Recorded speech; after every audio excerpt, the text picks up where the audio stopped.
La vision. La vision est une image du numéro 1, qui est votre destin. Votre destin est votre but. La vision, c'est quand vous la voyez. Mais vous ne pouvez pas voir votre vision avec vos yeux. C'est ça le problème. Dieu n'a pas donné naissance à vous pour que vous viviez avec vos yeux. En fait, la vision est en réalité le but lorsque vous devenez un leader. En tant qu'adolescent ou en tant qu'adulte, la vision vient de l'objectif. C'est ce que nous allons vous montrer dans quelques minutes avant de terminer cette session. Très bien. Parlons un peu de la raison pour laquelle il est important que vous trouviez votre but. Voici pourquoi. Tout d'abord, vous avez été créé pour un but précis. Dites-le à haute voix. Et cela signifie que tout le monde a été créé pour un but dans l'esprit de Dieu. Numéro 2. Le but, c'est la clé de l'épanouissement. Dites-le à haute voix. Le but, c'est la clé de l'épanouissement. Et cela signifie que vous ne serez jamais comblé ou satisfait tant que vous ne ferez pas ce pourquoi vous êtes né. Et puis, troisièmement, dites-le à haute voix, vous êtes équipé pour atteindre votre but. Répétez-le, vous êtes équipé pour atteindre votre but. Cela signifie que tout ce pourquoi Dieu vous a donné naissance, il a construit en vous. Et tout ce que Dieu a créé a un but. Mais Dieu y a ajouté la capacité d'accomplir ce but. Par exemple, Dieu a créé les oiseaux pour qu'ils volent.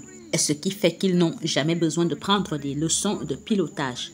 Les oiseaux ont le vol intégré et savent donc automatiquement comment voler. Les graines ont été conçues par Dieu pour donner naissance à des arbres. Vous ne verrez jamais les graines aller étudier comment produire les arbres. Où se trouvent les arbres? Les arbres se trouvent à l'intérieur de la graine. Dieu a créé les poissons pour qu'ils nagent, mais il ne permettra jamais aux poissons de suivre des cours de natation. Pourquoi? Parce qu'ils sont équipés pour ce pourquoi ils sont nés. En d'autres termes, Dieu ne créera jamais rien pour faire quelque chose sans y mettre la capacité de le faire. C'est pourquoi vous êtes déjà équipé pour ce pourquoi vous êtes né.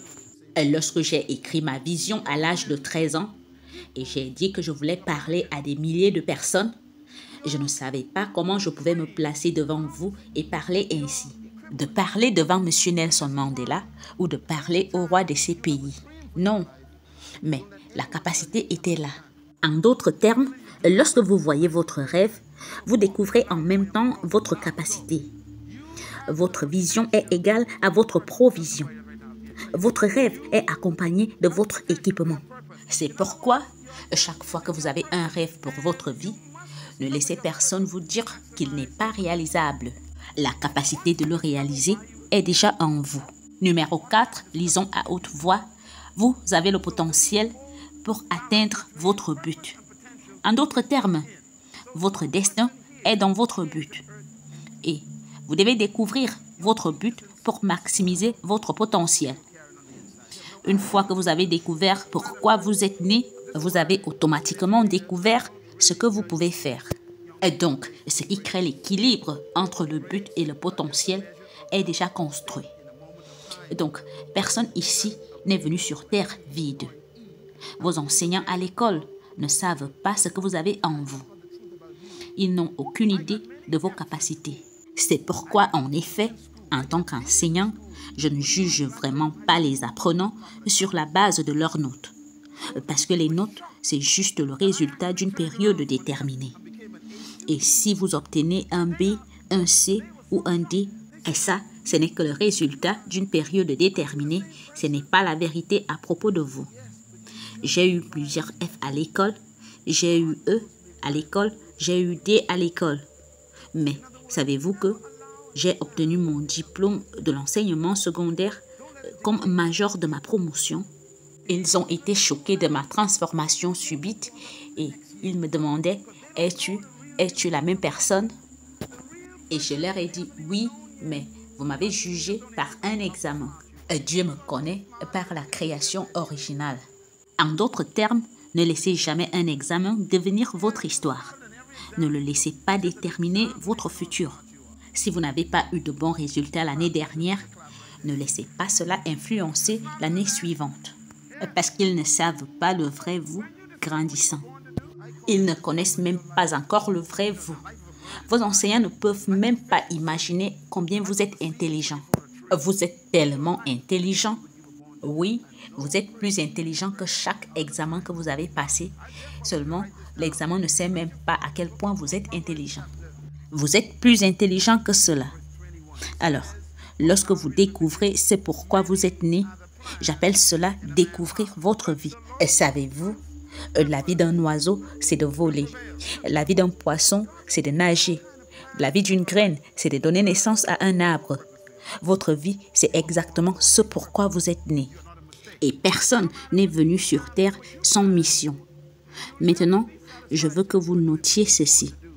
L'écriture se trouve dans le livre des Proverbes. Proverbes chapitre 19, verset 21. Il dit, il y a dans le cœur de l'homme beaucoup de projets, mais c'est le dessein de l'Éternel qui s'accomplit.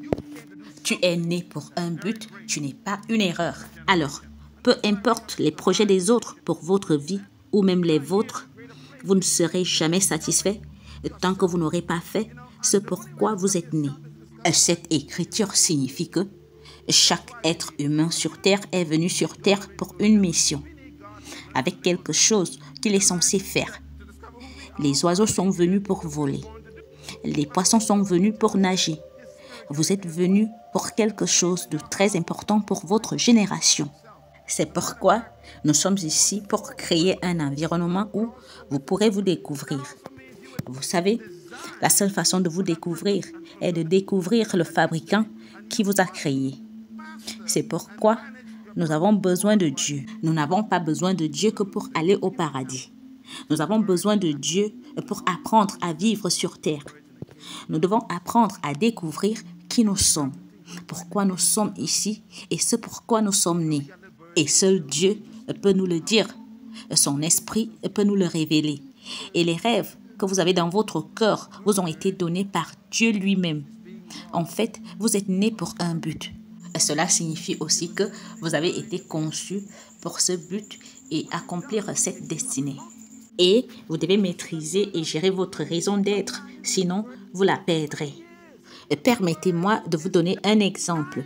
Certains d'entre vous ont des oiseaux en cage chez eux. N'est-ce pas une chose terrible que de mettre un oiseau en cage chez soi? Savez-vous que lorsque nous mettons ces oiseaux dans une petite case, nous les mettons dans la maison et passons du temps à dire qu'ils sont si mignons, ces oiseaux sont privés de leur raison d'être. Ils n'ont jamais été conçus pour vivre dans une cage. Ce que vous avez fait, c'est d'enfermer l'objectif de cet oiseau. Et parfois, vous pouvez garder cet oiseau pendant 20 ans et cet oiseau meurt d'envie de voler dans le ciel. Ce que vous avez fait, c'est que vous avez piégé cet oiseau pour en profiter au lieu qu'il profite de lui-même. C'est ce que font beaucoup de gens. Certains veulent vous mettre dans une cage et vous dire que vous êtes né dans un certain quartier et vous ne deviendrez jamais grand. Que vous êtes né dans une certaine région et que vous ne pourrez jamais devenir grand. Que vous êtes né de certains parents ou même que vous ne savez pas qui sont vos parents. Ils te disent, sais-tu qui est ton père? Et ils essayent de t'enfermer. C'est pourquoi dans la nouvelle vie, nous ne mettons pas de limites aux gens. Nous voulons expérimenter tous les dons, tous les talents, toutes les opportunités. Afin que vous parliez aux gens, que vous vous ouvrez aux gens, que vous expérimentez votre personnalité et entrez dans l'espace des autres. Laissez-les entrer dans votre espace. Maintenant, je voudrais que vous preniez note de cette écriture, une écriture très intéressante. On la retrouve dans Jérémie chapitre 1, verset 5. Il dit, « Avant que je t'eusse formé dans le ventre de ta mère, je te connaissais, et avant que tu fusses sorti de son sein, je t'avais consacré, je t'avais établi prophète des nations. » Relisons-le. « Avant que je t'eusse formé dans le ventre de ta mère, je te connaissais, et avant que tu fusses sorti de son sein, je t'avais consacré, je t'avais établi prophète des nations. » En d'autres termes, avant même que tu ne sois sorti du ventre de ta mère, j'avais déjà un rendez-vous avec toi. Pouvez-vous imaginer qu'aucun être humain n'est venu sur terre sans rendez-vous. C'est ainsi que j'ai su, à l'âge de 14 ans, que j'étais née en tant que jeune personne importante. Voici un autre verset biblique que j'ai découvert quand j'avais l'âge de 14 ans. Notez-le, jeunes gens, Psaume 139. C'est l'un des versets bibliques les plus importants que j'ai lus à l'âge de 14 ans. Et cette écriture a changé ma vie pour toujours. Psaume 139, verset 16 dit « Quand je n'étais qu'une masse informe, tes yeux me voyaient.